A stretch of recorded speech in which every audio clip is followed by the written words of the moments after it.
Good morning everyone.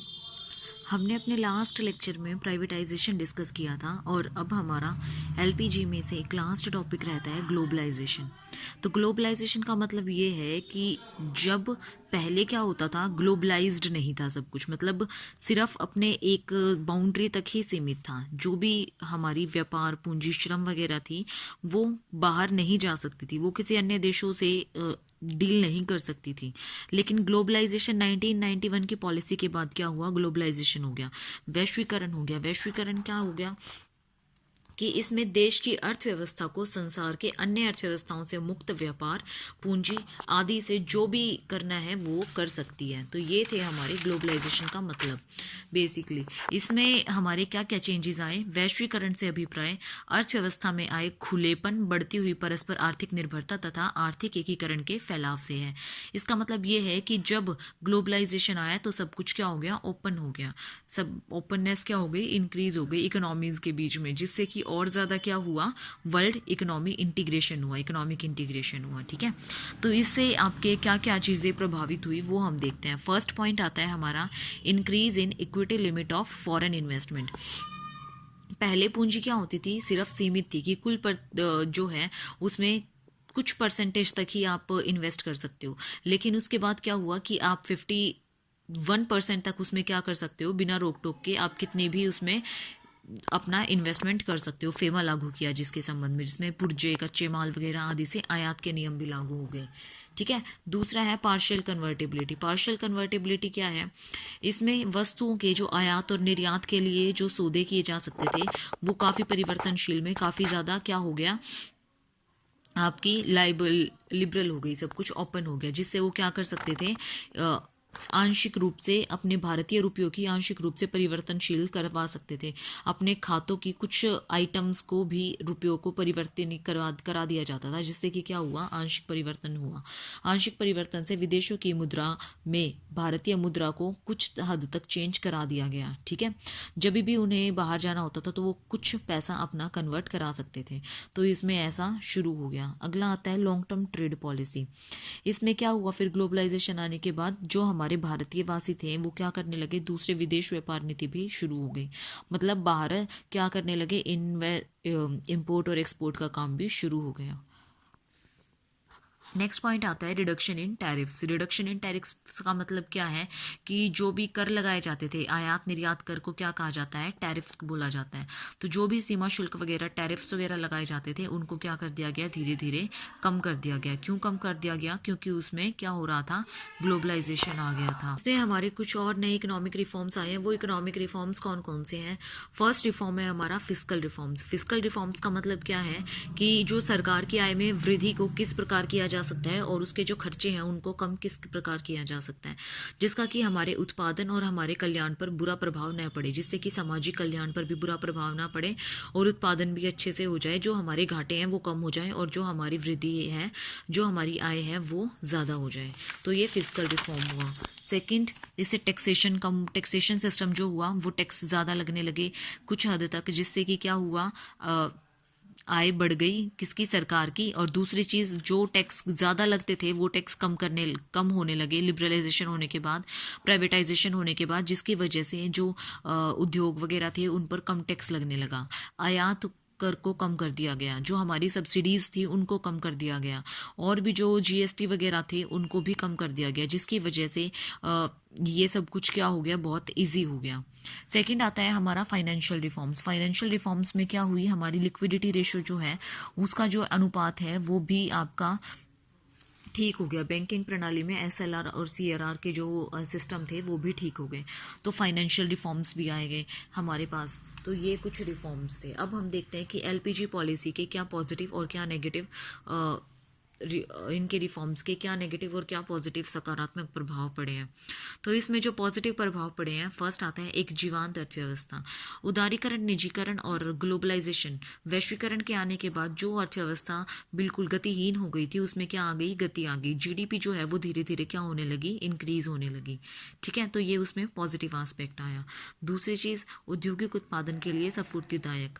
जब हमारी LPG हो गई थी, जब हमारी एलपीजी का आई थी, एलपीजी 1991 की पॉलिसी है, जब वो आई थी तो उससे क्या हो गया, सब कुछ लिबरल होने के कारण जो उत्पादन था वो भी इंक्रीज़ हो गया। उत्पादन इंक्रीज़ होने से हमारे जो थी आय में भी वृद्धि हुई और रोज़गार भी बढ़ा। तो सेकंड पॉइंट हमारा आता है ये। थर्ड पॉइंट आता है हमारे पास अ चेक ऑन फिस्कल डेफिशिट्स, राजकोषीय घाटे पर रोक। जब हमारा घाटा बढ़ता जा रहा था तो उसकी वजह से एक गंभीर खतरा बन गया था कि कैसे हम इस घाटे को दूर करें, कैसे ना करें। तो एलपीजी आने के बाद हमारी जीडीपी इंक्रीज हुई तो हमारे घाटे ऑटोमेटिकली क्या हो गए, कम हो गए। अ चेक ऑन इन्फ्लेशन, इन्फ्लेशन का मतलब क्या है कि इसमें पहले मुद्रा हमारी जो कीमत वृद्धि के कारण मुद्रास्फीति हो रही थी, मुद्रास्फीति की वजह से सब कुछ क्या हो रहा था, बहुत ज़्यादा महंगाई बढ़ रही थी, महंगाई बढ़ने के कारण कुछ भी पॉसिबल नहीं हो पा रहा था। तो इसीलिए इन्फ्लेशन को चेक किया गया कि किस किस वजह से हो रहा है और फिर उस पर रोक लगाई गई। नेक्स्ट आता है कंज्यूमर सॉवरेंटी, उपभोक्ता की प्रभुसत्ता। उपभोक्ता की प्रभुसत्ता का मतलब क्या है, समय के साथ साथ की उपभोक्ता भी क्या हुई, निश्चित रूप से विस्तार हुआ। इससे बाजारों में अनेक प्रकार की वस्तुएं व सेवाएं अब उपभोक्ता को आसानी से उपलब्ध होने लगी, पहले जो उपलब्ध नहीं हो पाती थी। इसका परिणाम क्या हुआ, जो इसके गृहस्थ जीवन, जो गृहस्थ व्यय थे, गृहस्थ के व्यय थे, उसके स्तर में वृद्धि हुई और कल्याणकारी स्तर में भी वृद्धि हुई। तो ये उपभोक्ता के पॉइंट ऑफ व्यू से था। Substantial increase in foreign exchange, जो फॉरेन एक्सचेंज थे हमारे इंपोर्ट एक्सपोर्ट, उनको भी बढ़ावा मिला। Flow of private foreign investment, LPG से जो चीज़ें हमारी प्राइवेटाइजेशन में आ गई थी उससे क्या हुआ, उससे काम जो था वो ज़्यादा होने लगा और क्या हो गया, जीडीपी में ग्रोथ आई। नेक्स्ट है हमारे पास एक उभरती आर्थिक शक्ति के रूप में भारत की पहचान। एलपीजी आने के बाद हमारी जो भी रैंकिंग थी देश की, वो रैंकिंग क्या हो गई थी, इंक्रीज हो गई थी, इम्प्रूव हो गई थी। ठीक है, एकाधिकारी बाजार से प्रतियोगी बाजार की ओर अग्रसर, a drift from monopoly market to competitive market. जो मोनोपोली मार्केट थी उससे कॉम्पिटिटिव मार्केट बन गई। क्यों बन गई, पहले एकाधिकार की होने की वजह से कुछ भी चीज़ें संभव नहीं हो पाती थी, सारा इन्फ्लेशन हो जाता था। इन्फ्लेशन की वजह से क्या होता था, सब कुछ महंगाई बढ़ जाती थी। लेकिन क्या हुआ, मोनोपोली से हटकर कॉम्पिटिटिव मार्केट आई जब, तो कॉम्पिटिटिव मार्केट से उसके कॉम्पिटिटर्स आए, जिसकी वजह से वहाँ पे जो महंगाई थी वो धीरे धीरे कम होने लगी। तो इसके ये एक और पॉजिटिव वे था। तो ये हमारे पॉजिटिव एस्पेक्ट से या फिर पॉजिटिव इम्पैक्ट से एलपीजी के। अब नेगेटिव इम्पैक्ट्स क्या हुए वो देखते हैं। निग्लेक्ट ऑफ एग्रीकल्चर, हमारी जीडीपी तो बढ़ी लेकिन उस जीडीपी में हमारी एग्रीकल्चर का जो शेयर था वो शेयर बहुत कम हो गया। क्यों, क्योंकि जीडीपी से हमारी एलपीजी से हमारी एग्रीकल्चर पर कोई इफेक्ट नहीं पड़ा, बल्कि उसको एक धक्का लगा। क्योंकि एलपीजी के ऊपर तो कोई फोकस, एलपीजी से हमारी एग्रीकल्चर के ऊपर तो कोई फोकस किया नहीं गया, उद्योगों के ऊपर फोकस किया गया। और उद्योगों के ऊपर फोकस करने के कारण जो भी हुआ वो सारा उद्योगों के लिए ही हुआ, एग्रीकल्चर पे कोई फोकस नहीं किया गया, इसलिए एग्रीकल्चर के ऊपर नेगेटिव इम्पैक्ट पड़ा। नेक्स्ट पॉइंट आता है हमारे पास urban concentration of the growth process. इसका मतलब क्या है कि जो हमारे अर्बन एरियाज थे उनके ऊपर तो ग्रोथ की गई, उनके ऊपर ध्यान दिया गया और उनकी ग्रोथ भी हुई, लेकिन जो रूरल एरियाज थे, रूरल एरियाज में इनकी ग्रोथ नहीं हो पाई। एलपीजी से रूरल एरियाज की ग्रोथ नहीं हो पाई। अगला था इकोनॉमिकल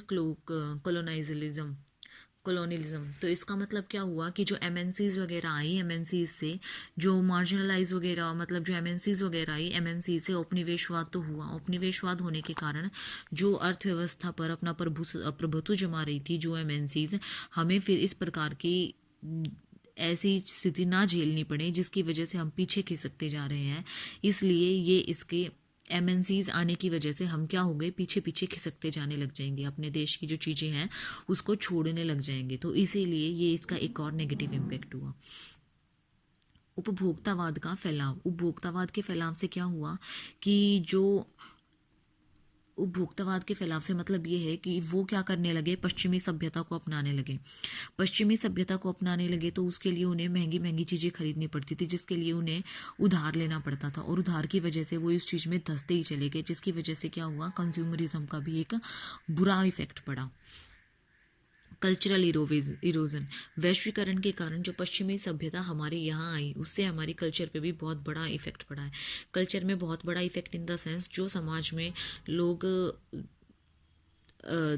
जो खाना खाते थे, जो कपड़े पहनते थे, उनके ऊपर बहुत ज़्यादा हावी हो गई वो चीज़ें और वो हमारी संस्कृति के तौहीन करने लगी। तो यहाँ इस संस्कृति पर भी हमारी बुरा प्रभाव पड़ा। तो ये हमारे पॉजिटिव और नेगेटिव एस्पेक्ट्स थे हमारी एलपीजी के हमारी इकोनॉमी के ऊपर। ठीक है, तो आज हमारा ये 6th चैप्टर कंप्लीट होता है। इस 6th चैप्टर में से आपका एक 6 मार्क्स का क्वेश्चन पक्का आएगा स्टूडेंट्स, तो इसलिए आप इसको कर लेना अच्छे से। नेक्स्ट चैप्टर है पॉवर्टी, वो हम नेक्स्ट क्लास में डिस्कस करेंगे। Thank you students.